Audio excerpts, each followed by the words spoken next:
Avis vascular centre మన దేశంలోనే the best varicose vein hospital. Hi, welcome to iDream. Telugu cine ప్రపంచంలో ఎంతమంది stars ఉన్నా, ఎంతమంది మహానటులున్నా, వారిలో సూర్యకాంతం గారి స్థానం మాత్రం ఎప్పటికీ ప్రత్యేకం. సూర్యకాంతం గారు మనందరినీ వదిలి వెళ్ళిపోయి ఇప్పటికే 3 దశాబ్దాలు దాటినా ఆమె స్థానం మాత్రం ఇప్పటికీ అలాగే ఉండిపోయింది.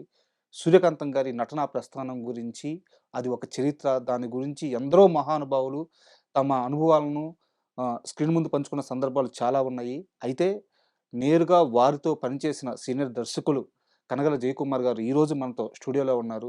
సూర్యకాంతం గారి గురించి అద్భుతమైన విశేషాలు ఆయన మనకు తెలియజేయబోతున్నారు. ఈ ఇంటర్వ్యూ చాలా గొప్పగా ఉండబోతుంది. ముఖ్యంగా సూర్యకాంతం గారిని ప్రేమించే వాళ్ళకి ఈ విషయాలన్నీ తెలియాలి. సో, ఇలాంటి ఇంట్రెస్టింగ్ ఎపిసోడ్ ఈరోజు స్టార్ట్ చేద్దాం. హాయ్ సార్, నమస్తే. నమస్తే. సార్, యాక్చువల్‌గా మామూలుగా చాలామంది గొప్ప నటుల గురించి, గొప్ప సినిమాల గురించి రెగ్యులర్‌గా మాట్లాడుకుంటూ ఉంటాం. అయితే ఈరోజు సూర్యకాంతం గారి గురించి అనంగానే నాకు ఒక రకమైన ఇంట్రెస్ట్ సార్. ఎందుకంటే సూర్యకాంతం గారు అనంగానే ఆ! మీరు నవ్వుతున్నారు, ఆ! నాకు నవ్వొస్తుంది. Correct. But Suryakantham is not a comedian. అవును. ఒక క్యారెక్టర్ ఆర్టిస్టు అని కూడా అనకుండా ఒక విలక్షణమైన నటి ఆవిడ. సార్. ఆవిడ గయ్యాళి గంప క్యారెక్టర్స్ వేసింది. గయ్యాళి అత్త క్యారెక్టర్స్ ఎన్నో వేసింది. ఆవిడ యాక్ట్ చేస్తూ ఉంటే మనకు నవ్వొస్తుంది థియేటర్‌లో. అవును. సూర్యకాంతం వచ్చిందనంటే ఎడమ చేయి ఊపుకొని ఓ ఓ తెగ అల్లాడిస్తది పక్క సార్. క్యారెక్టర్స్‌ని. మరొక విషయం ఏంటంటే, ఎన్టీ రామారావు, నాగేశ్వరరావు గారు సార్. వీళ్ళిద్దరిని ఎస్వి రంగారావు గారు అంటే డామినేట్ చేస్తారు స్క్రీన్ మీద. స్క్రీన్ మీద. ఆ! ఎస్వి రంగారావు గారినే డామినేట్ చేస్తది సూర్యకాంతం. మంచి మనుషులు సినిమాలో సార్. మీకు గుర్తుందో లేదో, సార్. సూర్యకాంతం వచ్చి "ఏవండీ నోరు తెరవండి" అని అంటది. ఆ! ఏమి నీ ముందు ఎప్పుడన్నా నేను నోరు తెరిసానా అని అంటాడు. అది కాదండి ప్రసాదం అండి అని ఆ ప్రసాదం పెట్టడం కూడా తక్కువకుంది. అటువంటి ఆర్టిస్ట్ సార్. ఆవిడండి. మనకి ఎస్వి రంగారావు గారు తర్వాత సూర్యకాంతం ఇట్లాంటి ఆర్టిస్టులు మళ్ళా రారండి. డెఫినెట్గా రారు. అయితే గయ్యాళి గంప క్యారెక్టర్స్ వచ్చినా కూడా కొంతమంది వేశారు కానీ బట్ సూర్యకాంతం అంటే సూర్యకాంతం. సార్. అసలు సూర్యకాంతం అనేది సన్‌ఫ్లవర్ ఎంత మంచి పేరండి ఇది సూర్యకాంతం అనేది. అవును. సన్‌ఫ్లవర్. అవును. మరి అంత మంచి పేరు కూడా ఎవరు పెట్టుకోట్లా. ఎవరు తల్లిదండ్రులు పిల్లలకి ఆడపిల్లలకి సూర్యకాంతం అని పేరు పెట్టుకోట్లా. ఆమె క్యారెక్టర్స్ ఇంపాక్ట్ అనుకుంటా అది. ఆవిడ ఇంపాక్ట్ అంత ఆ! ఇంపాక్ట్ క్రియేట్ చేసింది. సార్. తర్వాత ఆవిడ యాక్ట్ చేసినట్టు ఉండదండి. అబ్బా! కరెక్ట్. లైవ్ ఒక నిజ నిజ జీవితంలో క్యారెక్టర్‌లా ఉంటది. ఆవిడ డెలివరీ గాని, ఆ ఎడం చెయ్యి ఊపటం గాని అట్లా చేస్తది. ఒకసారి 'సింగీతం శ్రీనివాసరావు' గారి సెట్‌లో కమల్ హాసన్ ఒక షార్ట్ గ్యాప్‌లో కమల్ హాసన్‌ను, రవి ప్రకాష్ అని అసిస్టెంట్ డైరెక్టర్ ఒకళ్ళున్నారు. క్యారెక్టర్ ఆర్టిస్టులు నేచురల్‌గా యాక్ట్ చేసేవాళ్ళు ఎవరు అనంటే ఈ కొన్ని పేర్లొచ్చాయి. ఆ పేర్లలో ఈయనేమో ఛాయాదేవి అని చెప్పాడు రవిప్రకాష్. ఓకే. తర్వాత కమల్ హాసన్ ఏం చెప్పాడు, ఛాయాదేవి చాలా న్యాచురల్‌గా యాక్ట్ చేస్తది. కానీ సూర్యకాంతం ఇంకా న్యాచురల్‌గా యాక్ట్ చేస్తది. సూర్యకాంతం లాంటి ఆర్టిస్ట్ నేనెక్కడ తమిళ్‌లో కూడా చూడలేదన్నాడు కమల్ హాసన్. కమల్ హాసన్ మామూలు నటుడు కాదు. అంతే కదా సార్. కమల్ హాసన్ మన భారతదేశంలో ప్రప్రథమ స్థానంలో ఉండేటటువంటి చాలా గొప్ప నటుడు సార్. కమల్ హాసన్. సార్. మరి అటువంటి వాళ్ళు కూడా మరి సూర్యకాంతం గురించి చెప్తున్నారంటే అలాంటి నటిని ఎక్కడా చూడలేదని అది ఎంత గొప్ప మాట అది. అదే ఆ! మరి అంత క్రెడిట్స్ ఉంది ఆవిడకి. సార్. చిత్రం ఏంటంటే కాకినాడ దగ్గర వెంకటకృష్ణాపురం అని ఒక చిన్న విలేజ్. 12 కిలోమీటర్లు ఎంతో ఉంటుంది. ఎడ్ల బండ్ల మీద వెళ్ళి కాకినాడలో సినిమాలు చూసేవాళ్ళు ఆవిడ.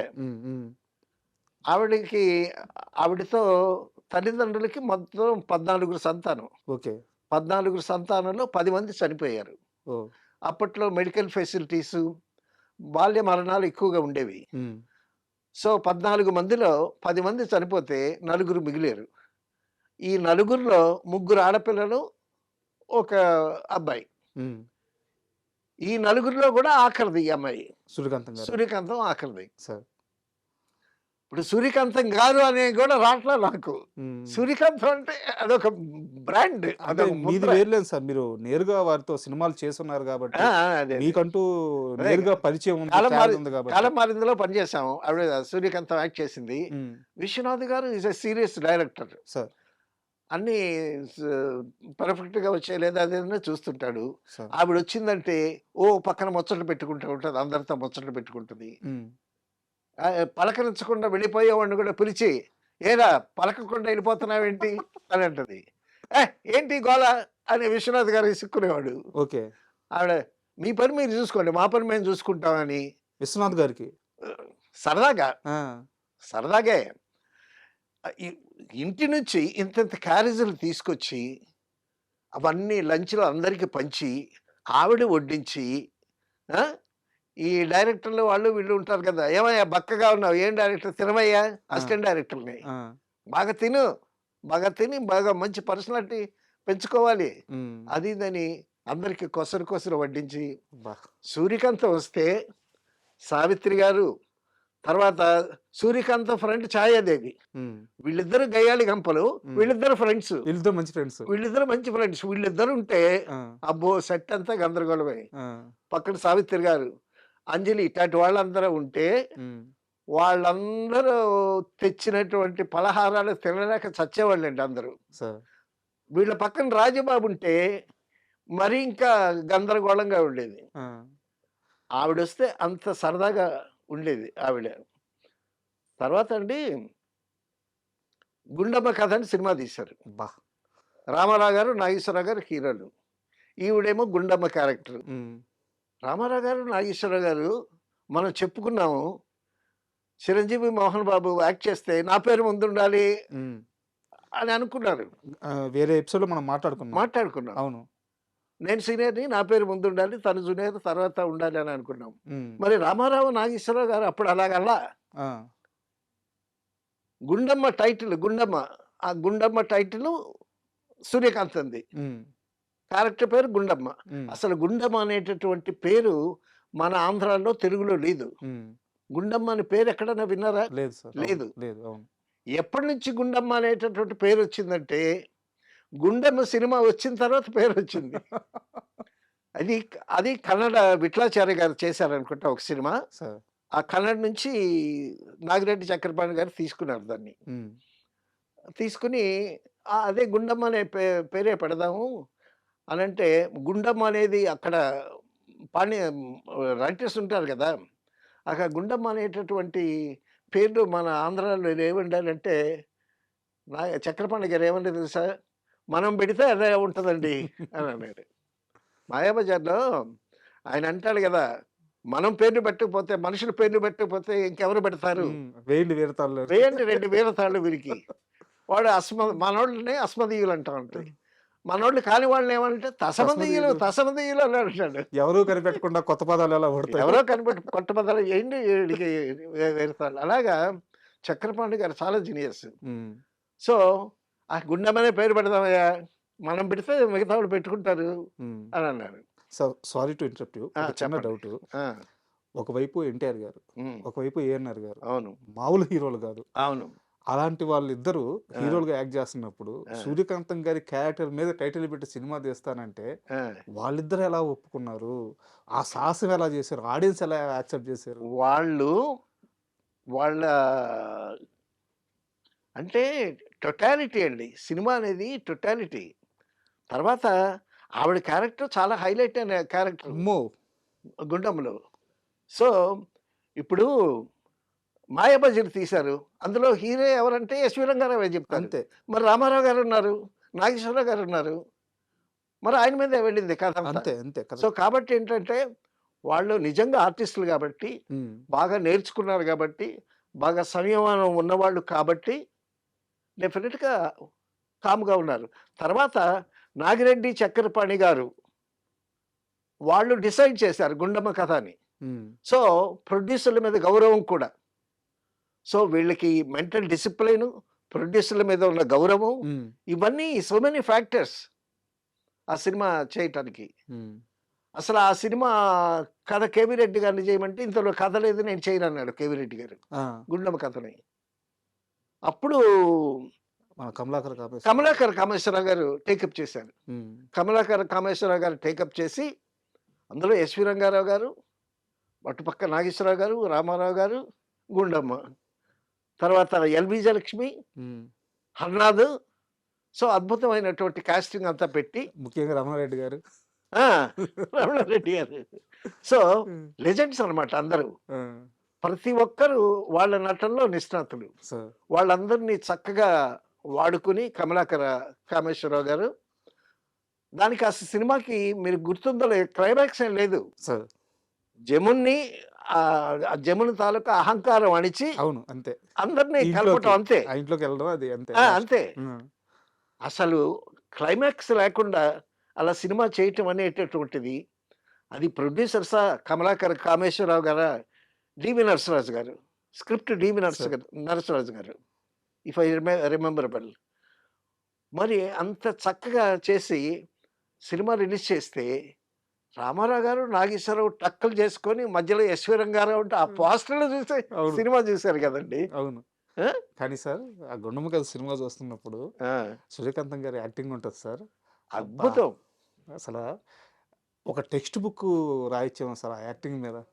తర్వాత స్టోరీ డిస్కషన్లో రైటర్స్ వాళ్ళంతా కూర్చుంటారు కదా, సార్ గుండమ్మ క్యారెక్టర్ని ఎస్టాబ్లిష్ చేయటానికి 2-3 సీన్లు వేద్దామండి ఆ, అని అన్నారంట. ఆ, అప్పుడు చక్రపాణి గారు ఏమన్నారు తెలుసా, ఏమయ్యా ఆవిడ ఎస్టాబ్లిష్మెంట్కి 2-3 సీన్లు అది ఫుటేజ్ వేస్ట్, సూర్యకాంతం అనంగానే అర్థమైపోద్ది ఆడియన్స్కి. కాబట్టి సూర్యకాంతం పలానా గయ్యాలి అని సెపరేట్గా చెప్పడానికి 2 సీన్లు అక్కర్లేదయ్యా ఆ. అని అన్నారంట. ఆ చక్రపాణి గారి ఆ జడ్జి డెసిషన్స్ అవును. అవన్నీ చాలా బాగుంటాయి. చక్రపాణి గారి మాట నాగిరెడ్డి గారికి వేదవాక్కు. సార్, అండ్ గుండమ్మ కథ ప్రస్తావన వచ్చింది కాబట్టి ఉమ్, నేను విన్నది ఒకటి మీ ముందు పంచుకుంటాను. ఉమ్, దీని మీద మీ ఎక్స్ప్రెషన్ తెలియజేయండి. చెప్పండి. గుండమ్మ కథ సినిమా తర్వాత కాలంలో అంటే రామారావు గారి వారసులు, ఏఎన్ఆర్ గారి వారసులతో సినిమా తీయాలి అన్న ప్రయత్నాలు చాలా కాలం జరిగి మధ్యలో ఒక పాయింట్ ఆఫ్ టైంలో ఉమ్, సరే హీరోలు ఉన్నారు, మిగతా అందరు ఆర్టిస్టులు ఉన్నారు, అవునవును. ఇంకో సూర్యకాంతం ఎక్కడి నుంచి తెస్తాం, ఇంకో గుండమ్మ ఎక్కడ దొరకద్ది, ఇంకో గుండమ్మ దొరక్కే గుండమ్మ కథ ఆగిపోయింది అని చెప్తారు. అవునవునవును. ఆ? తర్వాత సూర్యకాంతానికి ఛాయాదేవి ఆల్టర్నేట్ అనుకున్నారు కానీ ఆ, ఛాయాదేవి ఆవిడ యాక్ట్ చేస్తే ఏదో విసురు డైలాగులు విసురులు అవి ఉంటాయి కానీ న్యాచురల్గా యాక్ట్ చేసేటటువంటి ఫీలింగ్ రాదు మనకి చూసేవాళ్ళకి. సార్. అసలు క్యారెక్టర్ కనిపిస్తుంది మనకి, సూర్యకాంతం కనిపించదు. ఉమ్, ఏమండి 25 సంవత్సరాలు ఒకే గయ్యాళ్ళంత క్యారెక్టర్ వేసి ఒకటే టైప్ క్యారెక్టర్ కదా, మొనాటిని లేకుండా. మొనాటనీ లేకుండా అసలు రంజింపజేయటం. ఆవిడ యాక్ట్ చేస్తుంటే ఆవిడ గయ్యాలి గంపగా అరుస్తూ ఉంటే మనకి నవ్వొస్తుంది కానీ అంతే సార్. ఆవిడ మీద కోపం రాదు. తర్వాత మరొక విషయం, ఒకసారి విజయవాడలో 100 డేస్ ఫంక్షన్లో సార్. నాగేశ్వరరావు గారు, సావిత్రి, సూర్యకాంతం వీళ్ళంతా డయాస్ మీద కూర్చున్నారంట. ఆ, ఆడియన్స్ నుంచి ఒక ఆవిడ వచ్చి సూర్యకాంతాన్ని టపా టపా టపా కొట్టిందంట. మా సావిత్రిని అంత రాచి రంపాలు పెట్టడం అవసరమా అని చంపలు వాయించి దిగిపోయిందంట. అయ్యా. అది పిచ్చాభిమానం, అంటే ఆ క్యారెక్టర్ అలా ఉంది. పిచ్చాభిమానం. ఆ, ఆ? తర్వాత ఆ, అప్పుడు ఎవరో తప్పించారు. తప్పిస్తే అప్పుడు తర్వాత సూర్యకాంతాన్ని మాట్లాడమంటే నా నటన అంత ఇంపాక్ట్ కలగజేసినందుకు ఆవిడ కొట్టినా కూడా నేను సంతోషించాలి కానీ ఎందుకు ఎడవాలి నేను అని సమర్థించుకుందంట. బా. అండ్ సార్, ఇంకా మన జగత్ బాబు గారి ఫాదర్ ఉన్నారు కదా, రాజేంద్ర ప్రసాద్, అవునవును. వారు చాలా గొప్ప నిర్మాత. ఆయన గురించి అవునవును. చాలా అద్భుతంగా చెప్తారు ఎవరు చెప్పినా. అవునవును. అయితే ఆ రోజుల్లో ఆయనకి వచ్చిన కొత్తలో ఏదో చిన్న యాక్సిడెంట్ జరిగితే అవునవును. సూర్యకాంతం గారు అల్లాడిపోయారంట. అల్లాడిపోయి ఆ, గుడికెళ్ళి ఆయన పేర అర్చన చేయించి ఆయన బాగుండాలి, చాలా మంచి ప్రొడ్యూసరు ఉమ్, అట్టటి వాళ్ళు ఏదన్నా సినిమా చేస్తే మా సినిమా ప్రొడ్యూసర్లు బాగుండాలి, బా. ఆ? మా ఇండస్ట్రీ బాగుండాలి, ఉమ్, అది ఇదని ఇండస్ట్రీ భవిష్యత్తు కోసం దేవుడి దగ్గర మొరపెట్టుకునేదంట. బా. తర్వాత ఆవిడకి ఒక పద్మశ్రీ కానీ ఏమీ రాలే. సార్. తర్వాత లాస్ట్లో పద్మావతి తిరుపతి పద్మావతి యూనివర్సిటీ వాళ్ళు డాక్టరేట్ ఇచ్చారు ఉమ్, ఆవిడకి. తిరుపతి వెళ్తా ఉంటది. తిరుపతి వెళ్ళి అక్కడ భక్తుల కోసం కాటేజీ ఏర్పరిచిందంట. ఉమ్. చాలా దేవుణ్ణి చాలా బలంగా నమ్ముతారంట. దేవుడిని బలంగా నమ్ముద్ది. ఆ, తర్వాత ఆవిడకి చదువంటే చాలా ఇంట్రెస్ట్. సార్. చదువంటే చాలా ఇంట్రెస్ట్.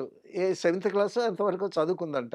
ఉమ్, నేనొక డిగ్రీ సంపాదించాలి ఉమ్, అనేటటువంటి బలమైన కోరిక ఆవిడకుండేదంట. ఆ, అక్కడ సి మంచి భూమి పీరియడ్‌లో ఉంటూనే చదువుకుంటేదంట. ఓకే. చదువుకునేదంట. సెట్‌కొచ్చి రాత్రులు బాగా లేట్‌గా నిద్రపోవటం వల్ల కునుకుపాట్లు పడతా ఉంటే ఛాయాదేవి అడిగిందంట. "ఏందమ్మా ఏంటి కునుకు నిద్ర పట్టలేదా సరిగ్గా అదేదంటే" "లేదు చదువుకుంటున్నాను." "ఏం చదువుతున్నావంటే" "నేను డిగ్రీ పరీక్ష దేనికో వెళ్ళాలి అది ఇది" అని అంటే, "ఓసారి నేను ఇంటికొస్తాను పదా" అని ఇంటికెళ్ళి ఉమ్, చూస్తే బుక్స్ అన్నీ ఉన్నాయంట. చదువుకుంటుందంట. బా. "నీకేమన్నా పిచ్చా? ఉమ్, నీకసలు గొప్ప స్టార్‌డమ్ వచ్చింది. ఎంత చాలా గొప్ప సహజ నటి అనేటటువంటి సావిత్రికి ఎంత పేరొచ్చిందో, ఉమ్, నువ్వు చేసేటటువంటి క్యారెక్టర్స్‌లో అంత పేరొచ్చింది నీకు. ఉమ్, అది అదృష్టము. దాన్ని కాపాడుకో. డిగ్రీ వాళ్ళ ఉంటే ఏంటి? లేకపోతే ఏంటి?" ఉమ్. అని క్లాస్ పీకిందంట. వాళ్ళిద్దరు బాగా ఫ్రెండ్స్. అదే అదే మీరు చెప్పారు కదా. ఆ! క్లాస్ పీకితే అప్పుడు మళ్ళా సరే చదువు పక్కన పెట్టి ఉమ్, ఈవిడ ప్రొఫెషన్ మీద కాన్సంట్రేట్ చేశారు. తర్వాత చాలా గొప్ప విశేషం ఏంటంటే సూర్యకాంతం గారు ఖాళీగా ఉండేటప్పుడు పాత కార్లు కొనేదంటండి. ఆ, పాత కార్లు కొని వాటిని మెకానిక్ చేత బాగు చేయించి వాటికి రంగులు వేసేసి అమ్మేదంట. ఇదొక బిజినెస్. ఇదొక బిజినెస్. ఆ, ఖాళీగా ఉండేటప్పుడు. ఆ, తర్వాత మేకప్ మెటీరియల్ ఇంపోర్టెడ్ మెటీరియల్ తెప్పించి ఉమ్, ఈ మేకప్ వాళ్ళకి అమ్మేదంట. ఆ, తర్వాత పాతళ్ళు ఎక్కడన్నా ఉంటే ఆ, ఆ పాతళ్ళు కూడా కొని ఆ పాతళ్ళని మళ్ళా రెనోవేట్ చేసి అది అమ్మేదంట. బా. ఇదొక గుణం. అంటే సారీ ఒక మాట చెప్పాలి సార్. అంటే హ్మ్. వారి మీద ఉన్న అభిమానం, ఇష్టం, ఆ చూసిన ఇంపాక్ట్‌తో సరదాగా నవ్వాను గానీ, ఆ! ఎంత ఫైనాన్షియల్‌గా ఎంత డిసిప్లిన్, ఎంత ముందు చూపో చూడండి. మీరు చెప్తున్న అవునవును. ఆ! అవునవును. ఆ! తర్వాత అండి ఆహ్, ఇవ్వటంలో గూడా ఇచ్చుటలో ఉన్న హాయి వేరెచ్చటను లేదని ఒక పాట కూడా ఉందా మనకి. కొంతమందికి ఇవ్వటంలో ఆనందం ఉంటుంది. హ్మ్. అలాగే చెప్పుకోవాల్సిన వ్యక్తులు నాగయ్య గారు ఉన్నారు. అది వేరే విషయం అనుకోండి. అబ్బో! అదో పెద్ద చరిత్ర. ఆ! ఎవరన్నా ఏదన్నా కష్టాల్లో ఉంటే అలాగే ఇచ్చుద్ది. హ్మ్. అసలు క్యారేజులు ఈ భోజనాలు, గీజనాలు తర్వాత తి తినుబండారాలు అన్నీ తీసుకొచ్చి అందరికి పంచి వాళ్ళందరికి పెడితే అదొక ఆనందం ఆవిడకి. హ్మ్. అట్ ది సేమ్ టైమ్ ప్రొడ్యూసర్‌ల దగ్గర నుంచి రావాల్సిన డబ్బులు ముక్కుపిండి వసూలు చేస్తది. ఆ విషయంలో స్ట్రిక్ట్. ఆ! అన్నిట్లో స్ట్రిక్ట్. హ్మ్. ఆ! అలా ఉండేది ఆవిడ. మిమ్మల్ని ఏదో బాగా ఆట పట్టించేవాళ్ళంట షూటింగ్ లేకపోతే. మీతో ఎలా ఏమని పిలిచేవాళ్ళు మిమ్మల్ని? ఏముంది మా మాతో పాటు చాలామంది ఉ ఉండేవాళ్ళు కదా! ఆ! "ఏయ్! అబ్బాయి ఇట్రా" ఆ! అనేది. ఆ! "ఇదిగో అందులో సున్నుండలున్నది తీసుకో" ఆ! అనేది. చేయి పెడితే, "ఇదిగో మిగతా వాళ్ళకుంచు. ఒక్కటే తీసుకో." హ్మ్. వాళ్ళు సీనియర్స్ గదండీ! సార్. లెజెండ్స్. హ్మ్. వాళ్ళ దగ్గర మేము బచ్చాలం అనమాట. ఆ! సో, వాళ్ళ దగ్గర ఎట్టా ఉండాలో అట్టగా ఉండేవాళ్ళం. అలాగని అసిస్టెంట్ డైరెక్టర్స్‌ని, ఆర్టిస్ట్‌ని, టెక్నీషియన్స్ అందరిని చాలా బాగా ఒక 10 రోజులో ఒక షెడ్యూల్ అయిపోయిందనుకోండి. షెడ్యూల్ అయిపోయిన తర్వాత హీరోలు గాని, హీరోయిన్స్ గాని, "ఏయ్! మీరు పండగ చేసుకోండి" అని ఒక 10,000 అలాగ ఇచ్చేసేవాళ్ళు వాళ్ళు. హ్మ్. షెడ్యూల్ అయిపోయిన తర్వాత. అంటే షెడ్యూల్ హ్యాపీగా ఫినిష్ అయింది. హ్మ్. సో, టెక్నీషియన్స్ గదా! వాళ్ళు లెస్ పెయిడ్ అని చెప్పి ఆ విధంగా చూసేవాళ్ళు. టెక్నీషియన్స్‌ని అంత ప్రేమగా చూసేవాళ్ళు. ఎవరికన్నా ఏదన్నా ఇబ్బందొచ్చిందనంటే, "ఏంది అట్టా ఉన్నావు? మొఖం వేలాడేసుకొని ఉన్నావు" అనంటే, "లేదమ్మా! ఈ నెల అది కట్టుకోవడానికి డబ్బులు లేవు. సరే డబ్బులు వచ్చిన తర్వాత మళ్ళీ తిరిగిస్తావా?" ఆ! అని చెప్పి ఇచ్చేది. శ్రీకాంత్ గారు. ఆ! ఆ! డబ్బులు ఇవ్వటంలో ఎంత పద్ధతిగా ఉంటదో, రాబట్టుకోవడంలో కూడా అంత స్ట్రిక్ట్. అందులో ప్రొడ్యూసర్స్ దగ్గర ఆ బ్యాలెన్స్‌లన్నీ చక్కగా రాబట్టుకుంటది. హ్మ్. ఏమనంటే, ఏమా డబ్బులు ఇవా అని ఆవిడ మాటకే వీళ్ళు ఇస్తారమ్మా ఇస్తారమ్మా అంటారు. గుండెలు అదిరిపోతాయో. అదిరిపోతాయి. సో అంత చక్కగా తన కెరీర్ చేస్తూ చిత్రం ఏంటంటే పిల్లలు లేరు, సార్. పెంచుకుంది, అబ్బాయిని ఉమ్, పెంచుకుంది. ఈ మధ్యనే ఆ అబ్బాయి కూడా ఏదో ఇంటర్వ్యూలో చెప్పాడు ఆవిడ గురించి. సార్. తర్వాత ఒక చిన్న గెట్ టుగెదర్లో సుమ, జూనియర్ ఎన్టీఆర్ వీళ్ళందరూ కూర్చున్నారు. ఉమ్, రాజమౌళి గారు కూడా కూర్చున్నట్టున్నారు. ఉమ్, కూర్చుంటే ఏదో జోకేసింది సుమ సుమ. జూనియర్ ఎన్టీఆర్ మీద. జోకేస్తే ఈయన రిటార్డ్ ఇచ్చాడు. సుమ సినిమాల్లో ఒక వేషం వేస్తే ఒక గయ్యాళి అత్తలాగా, ఛాయాదేవిలాగా, సూర్యకాంతంలాగా అవును. సూర్యకాంతంలాగా, అది దాని పక్కన రాజీవ్ కూడా అన్పెక్డ్ హస్బెండ్ లాగా వేస్తే, అంటే జూనియర్ ఆర్టిస్ట్ ఈ జనరేషన్ హీరోస్ కూడా సార్. సూర్యకాంత్ సినిమాలు, పాత సినిమాలు చూస్తుంటారు కదా ఖాళీగా ఉండేటప్పుడు. సో అవును. ఆవిడ పర్ఫార్మెన్స్ అంతా చూసి అంత జ్ఞాపకం తెచ్చుకుని సూర్యకాంతాన్ని సుమకి ఇటువంటి పాత్ర సినిమాలు ఇస్తే బాగుంటుంది అని ఒక గట్టి గదిలో ఆయన చెప్పటం అవునవును సార్. ఈ సందర్భం జరిగింది. అవును. జరిగింది. అవును. జరిగింది. సూర్యకాంత్ ఒక సినిమాలో రేలంగి గారి పక్కనేస్తుంది. ఉమ్, పక్కనేస్తే రేలంగి ఏదో టూర్ చేసుకుని వస్తాడు. వస్తే చాన్నాళ్ళకి వచ్చాడు కదా. ఆ? ఉమ్, సో భర్తతో కాస్త నైట్ ఎంజాయ్ చేద్దాం అనేటటువంటి కోరిక డెఫినెట్గా ఉంటుంది కదా భార్యకి. ఆ సీన్. ఆ సీన్ ఆ సీన్లో ఒకటే గది, ఇద్దరు పిల్లలు కూడా పండుకుని ఉంటారు అక్కడ. ఈవిడ రేలంగి గారిని చూపిస్తారు ముందు. డోర్ తెరుచుకొని సూర్యకాంతం వస్తుందండి. 2 జల్లేసుకొని ఒక పిల్లలాగా తయారయ్యి వచ్చి, ఏమిటి ఈ అవతారం, ఎందుకు ఈ సింగారం అని ఈయన పాడతాడు. ఆవిడ చూచి చూచి కళ్ళు కాయలే కాచాయి చుక్కలా నీ తండ్రి ఊడిపడ్డాడు అని ఆవిడ పాట పాడుతూ అభినయం చేయటం, ఆ రేలంగేమో కౌంటర్స్ ఇవ్వటం. అస్సలు ఆ తలుపు తీసుకొని 2 జళ్ళు వేసుకొని మల్లెపూలు పెట్టుకొని అసలు సూర్యకాంతం ఎంటర్ అయ్యేసరికండి అసలు థియేటర్ గొల్లుమని నవ్వులే.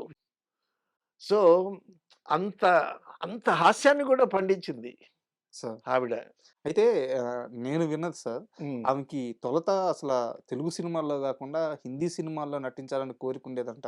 ఆ, ఆ, అసలు ఇప్పుడు కాకినాడ నుంచి అప్పుడు చంద్రలేఖ సినిమా తీస్తున్నారు జమినీ వాళ్ళు. ఆ, వాళ్ళకేమో బాగా జనాలు కావాలి, పెద్ద లార్జ్ స్కేల్లో సినిమా తీస్తున్నారు, జనాలు కావాలి.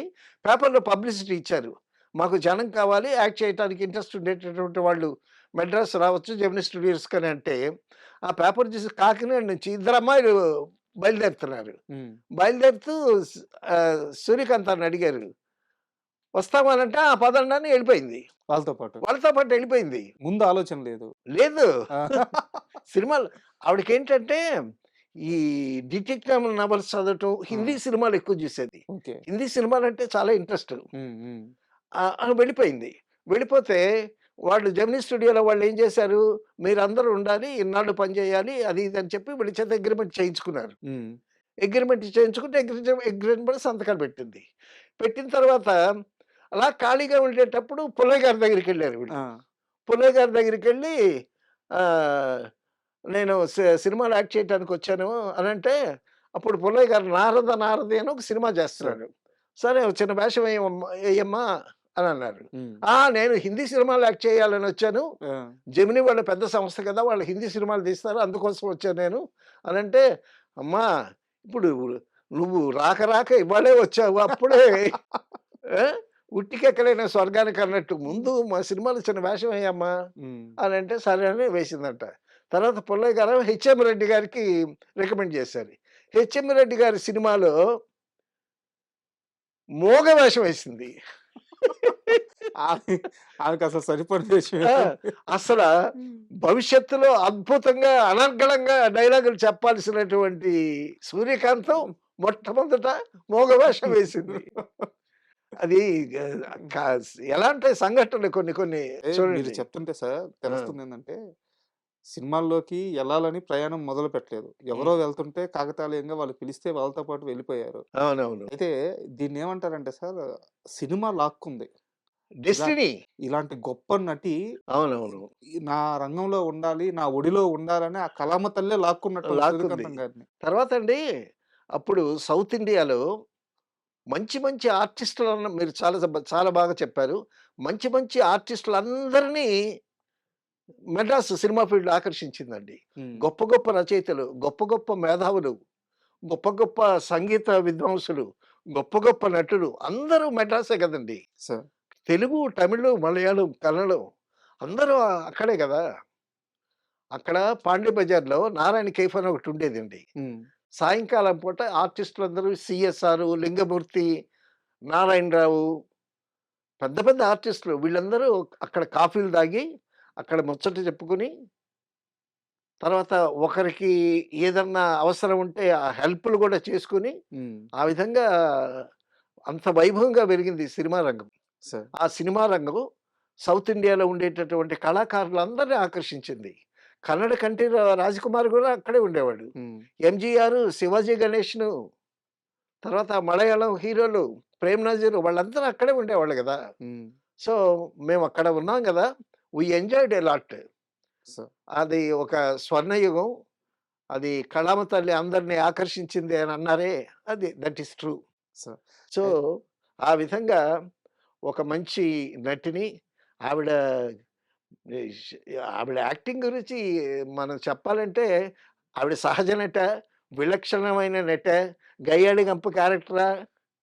ఆవిడ యాక్ట్ చేస్తా ఉంటే కోపంగా అందరిని తిడతా ఈశ్వరం గారిని పట్టుకుని కూడా బా బా అంటుంటే సార్ మీరిందాక ఒక మాటన్నారు. ఆ! సూర్యకాంతం గారికి పద్మశ్రీ రాలేదు. డాక్టరేట్ వరకు వచ్చింది అని జెప్పేసి. అవునవును. ఇప్పుడు గూడా మాట విలక్షణ నట, సహజ నట అని జెప్పేసి. అసల సూర్యకాంతం అనే పేరే గొప్ప అవార్డ్ సార్. ఆ పేరుకు ముందు ఏ అవార్డ్ చేరినా ఆ అవార్డ్‌కి అందం. తర్వాత మురళీమోహన్ గారు ఎంపీగా ఉండేటప్పుడు ఆయన బాపు రమణ గారి స్టాట్యూ అవన్నీ పెట్టించాడక్కడ. హ్మ్. తర్వాత సూర్యకాంతం గారంటే గూడా ఆయనకిష్టం. హ్మ్. ఎందుకంటే అటువంటి నటన చేయటానికి ఏకైక నటి శిరోమణి ఆవిడ. అంతే గదా సార్. సూర్యకాంతం ఇది గూడా పెట్టించాలనుకున్నాడు. స్టాట్యూ పెట్టించాలనుకున్నాడు కాకినాడలో. హ్మ్. అప్పుడేంటంటే ఈయన రాజమండ్రి ఎంపీగా ఉండేవాడు. హ్మ్. ఇప్పుడు కాకినాడ అనంటే ఇక్కడ పొలిటీషియన్స్ ఏమన్నా ఫీల్ అవుతారేమో, మా ఏరియాలోకొచ్చి నువ్వు పెట్టడం ఏంటని హ్మ్. అనుకుంటారని ఆయన మానేశాడంట. సార్. సో, ఇప్పటికైనా సరే కాకినాడ ఆర్టిస్ట్‌లకి చాలా పెద్ద ప్రసిద్ధి. ఇప్పటికైనా ఆవిడ అభిమానులున్నారు. అయ్యో! ఆహ్, నటీనటులున్నారు. వాళ్ళైనా ఇప్పటికన్నా ఆవిడకి ఒక విగ్రహం కాకినాడలో పెట్టొచ్చు తప్పకుండా. చాలా గొప్ప మాట చెప్పారు సార్. ఎందుకంటే ఆమె ఒక లెజెండరీ నటి. అలాంటి అంటే ఆమె వదిలిపోయిన ఆ చరిత్ర ఇప్పటికి గూడా అట్టాగే అజరామరంగా నిలిచిపోయింది ఆమె చరిత్ర. తర్వాత సో, ఈ ఇంటర్వ్యూ ద్వారా హ్మ్. ఏ ప్రభుత్వాలైనా సరే అవునవును. అలాంటి గొప్ప నటి విగ్రహం పెట్టి ఆమెని గౌరవించుకోవడం 100% మంచి పద్ధతి, మంచి కార్యక్రమం. డెఫినెట్‌గా. ఇది జరగాలని నేను కోరుకుంటున్నాను. డెఫినెట్‌గా. సో, డెఫినెట్‌గా. అండ్ ఫైనల్‌గా సూర్యకాంతం గారి గురించి ఆవిడని తలుచుకుంటేనే మనకి నవ్వొస్తది. ఆ! సో, తర్వాతండి హీరోలు రావచ్చు, హీరోయిన్‌లు రావచ్చు, ఎంతమందో రావచ్చు గానీ, సూర్యకాంతం లాంటి గయ్యాళి క్యారెక్టర్స్ ఉన్న సినిమాలు కూడా రావచ్చు. కానీ సూర్యకాంతం గారి లాంటి ఒక అద్భుతమైనటువంటి నటి ఇక వస్తదనేది కల్లండి. Correct sir. కరెక్ట్ మాట మాట్లాడారు. డెఫినెట్‌గా. ఎందుకంటే అసలు రీప్లేస్‌మెంట్ అనేది అసాధ్యం అలాంటి నటి. అవును. సో, ఒక గొప్ప నటి గురించి, ఒక లెజెండరీ యాక్ట్రెస్ గురించి చాలా అద్భుతంగా చెప్పారు. ఇలాంటి విషయాలు మాతో పంచుకుంటున్నందుకు మేము చాలా అదృష్టవంతులం. Thank you. Thank you very much. Thank you. Thank you. And for more videos, Please subscribe to iDream. Please subscribe to iDream. Please subscribe iDream. And please subscribe to iDream. For more videos, subscribe to iDream. please like, share, and subscribe to the channel. Congratulations, iDream. subscribe to iDream. Subscribe to iDream. So subscribe to iDream Media. iDream team అందరికీ huge congratulations. Please subscribe iDream Media. Please subscribe to iDream. Subscribe iDream. Please subscribe to iDream. I dream అంటే నా కళల ఛానల్ను subscribe చేసుకున్న నోరు తిరుగుతలేదు. మీరైతే గంట గుర్తు కొట్టండి. For more such videos, please subscribe to iDream. Subscribe to iDream. Please subscribe to iDream. Please subscribe iDream Media. Please do subscribe to iDream. Please subscribe to iDream Media. For best entertainment and information, please subscribe iDream. And don't forget to subscribe to iDream.